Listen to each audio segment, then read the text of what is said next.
ഇതൊരു കാക്ടസ് ഗാർഡനാണ്. എന്നുവെച്ചാൽ കള്ളിമുൾ ചെടി. സൗത്ത് ഇന്ത്യയിൽ തന്നെ അവർ അവകാശപ്പെടുന്ന ഏറ്റവും വലിയ ഒരു കാക്ടസ് ഗാർഡൻ എന്നാണ് പറയുന്നത്. നമുക്കതൊന്ന് കയറി നോക്കാം. പല സ്പീഷീസിലുള്ള കള്ളിമുൾ ചെടി അവരിവിടെ ഡിസ്പ്ലേ ചെയ്യുന്നുണ്ട്.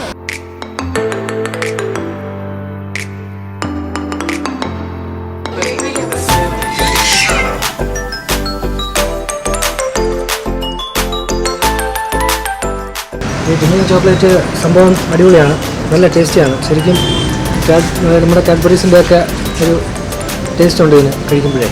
അതിൻ്റെ ആ ചോക്ലേറ്റിൻ്റെ പക്ക ടേസ്റ്റ് ഉണ്ട്, വേറെ കളർപ്പൊന്നുമില്ല, പക്ക സാധനം.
നിൽക്കുന്നത് മൂന്നാർ ടൗണിൽ നിന്ന് 3 കിലോമീറ്റർ നമ്മളിങ്ങോട്ട് മാട്ടുപ്പെട്ടി റൂട്ടിലോട്ട് കയറി വരുമ്പോൾ ഇവിടെ റോസ് ഗാർഡൻ ഉണ്ട്. ഇവിടെ കാണാനായിട്ട് നമ്മുടെ മറ്റേ കാക്ടസിൻ്റെ ഗാർഡൻ കണ്ട പോലെ തന്നെ ഇവിടെയും ഒരുപാട് കാര്യങ്ങൾ കാണാനുണ്ട്. തീർച്ചയായിട്ടും കുട്ടികളെയും കൂട്ടി നിങ്ങളിവിടെ വന്നു കഴിഞ്ഞാൽ നിങ്ങൾക്ക് തീർച്ചയായിട്ടും ഇവിടുത്തെ ഒരുപാട് പല പല വെറൈറ്റി ഫ്ലവേഴ്സും പിന്നെ ഈ മൂന്നാർ തന്നെ വളരുന്ന ഒരുപാട് പ്രത്യേകതയുള്ള ഫ്ലവേഴ്സും ചെടികളൊക്കെ ഇഷ്ടംപോലെ ഉണ്ട്. അപ്പോൾ അതെല്ലാം നിങ്ങൾക്ക് നിങ്ങളുടെ കുട്ടികളെ കാണിച്ചു കൊടുക്കാം. പിന്നെ അത് മാത്രമല്ല പല വെറൈറ്റി അവർക്ക് സ്കൂളിലൊക്കെ പഠിക്കാനുള്ള പല ടൈപ്പ് പ്ലാന്റ്സും ഇപ്പോൾ ബോട്ടണിയോ അല്ലെങ്കിൽ ബയോളജിയൊക്കെ പഠിക്കുന്ന പിള്ളേർക്ക് ഒരുപാട് കാര്യങ്ങൾ ഇതിൽ നിന്ന് ക്യാച്ച് ചെയ്യാൻ പറ്റും, അല്ലെങ്കിൽ അവർക്ക് നോട്ട് ചെയ്ത് എടുത്തുകൊണ്ട് പോകാൻ പറ്റും. തീർച്ചയായിട്ടും നിങ്ങൾ ഈ അവധിക്കാലം എനിക്ക് തോന്നുന്നു ഇവിടെ വന്നു കഴിഞ്ഞാൽ ഇങ്ങനെയുള്ള സ്ഥലങ്ങളാണ് നിങ്ങൾ കൂടുതലും പ്രിഫർ ചെയ്യേണ്ടത്.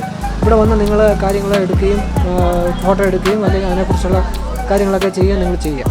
അപ്പോൾ കുട്ടികളെ തീർച്ചയായിട്ടും കൊണ്ടുവരിക. മുതിർന്നവർക്കും ഇത് നല്ലതാണ്. ഓരോരോ കാര്യങ്ങൾ പഠിക്കുന്നവർക്കും എല്ലാവർക്കും ഇങ്ങനൊരു എക്സിബിഷൻ അല്ലെങ്കിൽ ഇങ്ങനൊരു ഗാർഡനിൽ വന്ന് കാര്യങ്ങൾ മനസ്സിലാക്കുന്നത് നന്നായിരിക്കും.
എങ്ങനെയുണ്ട് ബോട്ടാണിക്കൽ ഗാർഡൻ? അടിപൊളിയല്ലേ? അപ്പോൾ ഈ കാക്ടസിനെ കുറിച്ച്, അതായത് കള്ളിമുൾ ചെടിയെക്കുറിച്ച് അറിഞ്ഞുകൂടാത്തവർക്ക് ഏകദേശം എനിക്ക് എടുക്കാൻ പറ്റുന്ന രീതിയിലൊക്കെ ഞാൻ എടുത്തിട്ടുണ്ട്. അവർ വേണ്ട രീതിയിൽ കറക്റ്റായിട്ട് ഗാർഡൻ അത് മെയിൻറ്റെയിൻ ചെയ്തിട്ടുണ്ട്. ബാക്കിയുള്ള ഇൻഫർമേറ്റീവായിട്ടുള്ള ഒരുപാട് കാര്യങ്ങൾ നമുക്ക് വേണ്ടിയിട്ട് അവരവിടെ നോട്ടീസ് ചെയ്തിട്ടുണ്ട്. തീർച്ചയായിട്ടും കുട്ടികൾക്കും കോളേജിൽ പഠിക്കുന്നവർക്കൊക്കെ ഇത് ഒരുപാട് ഗുണം ചെയ്യും. കാരണം ഇതിൻ്റെ ഫോട്ടോസൊക്കെ എടുത്തു കഴിഞ്ഞാൽ അവർക്ക് നാളെ റിസർച്ച് ചെയ്യാനോ അങ്ങനെയുള്ള എന്തെങ്കിലുമൊക്കെ ആവശ്യത്തിന് തീർച്ചയായിട്ടും ഈ ഒരു എക്സിബിഷൻ അങ്ങനെ ഒരു വന്നു പോകുന്ന ഒരു സീസൺ പ്രോഗ്രാമല്ല ഇത്. എപ്പോഴും ഇവർക്ക് ഈ സ്ഥാപനം ഇവിടെ ഉള്ളതാണ്. അതായത് ബോട്ടാണിക്കൽ ഗാർഡൻ, ടീ, സ്പൈസസ്, അതിൻ്റെയൊക്കെ ഒരു എക്സിബിഷനും കാര്യങ്ങളുണ്ട്. നിങ്ങളിവിടെ വരുമ്പോൾ തീർച്ചയായിട്ടും ഒരു പാസ് ചെയ്ത് പോകുമ്പോൾ ഇവിടെ കയറുക.